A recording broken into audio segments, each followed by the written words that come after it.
tekan, hujah Najib paling besar semalam dia bersumpah pun, sumpah mubahalah. Sumpah mubahalah ni tuan-tuan, sebenarnya sumpah bila kita difitnah, kan, Allahu wa billahi wa tallahi, kita bersumpah. Kalau sekiranya kita bersumpah, dia asal dia daripada sumpah bila suami menuduh isteri atau isteri menuduh suami curang ataupun membuat zina. Dia kata dia tak buat, so tak ada saksi, maka dua-dua boleh bersumpah, dan saat mereka bersumpah mereka akan bercerai.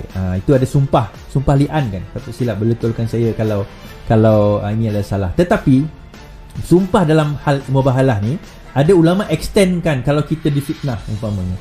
Namun begitu, sumpah-sumpah di dalam Islam itu sendiri, mungkin ada orang bukan Islam keliru, dia kata, boleh ke bersumpah? Dia tanya saya, Islam benar kan ke bersumpah ni? Kira dalam hukum undang-undang Islam benar kan ke? Dia macam ni, sumpah tidak akan negate, tidak akan membuatkan seseorang itu bersalah atau tidak bersalah.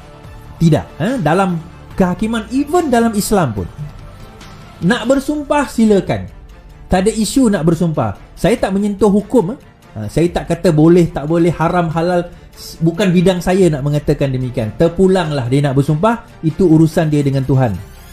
Namun begitu, urusan undang-undang, itu bidang saya. Saya boleh kata dalam Islam, dalam undang-undang yang ada dalam negara kita, sumpah itu tidak boleh diterima di luar mahkamah. Dalam mahkamah kita boleh bersumpah. Contohnya saya itu nak ambil kursi saya, dengan kursi yang satu lagi tu, saya bersumpah dengan ini, saya bersumpah sekian. So sumpah itu dikira dalam mahkamah. So kalau nak bersumpah, sumpah dalam mahkamah.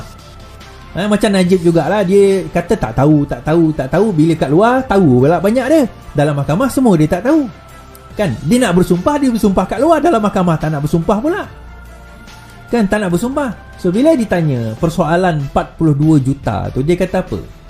Dia kata dalam sumpah dia bersumpah bahawa dia tak tahu menahu tentang 42 juta tersebut.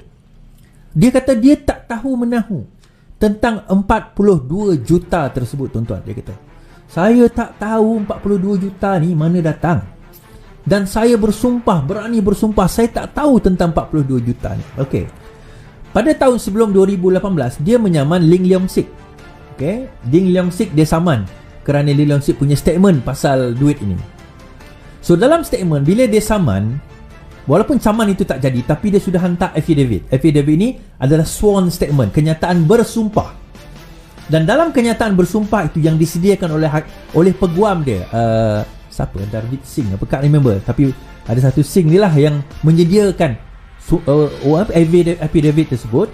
Dia menyatakan bahawa dia tahu 42 juta itu masuk dalam akaun dia, cuma dia tak tahu, dia tahu daripada SRC, dia tahu 42 juta tu masuk dalam akaun dia, cuma dia tak tahu daripada yang company di Dermaga Mentari Sdn Bhd dan juga Ikhlas Perdana Sdn Bhd, IPSB, betul lah.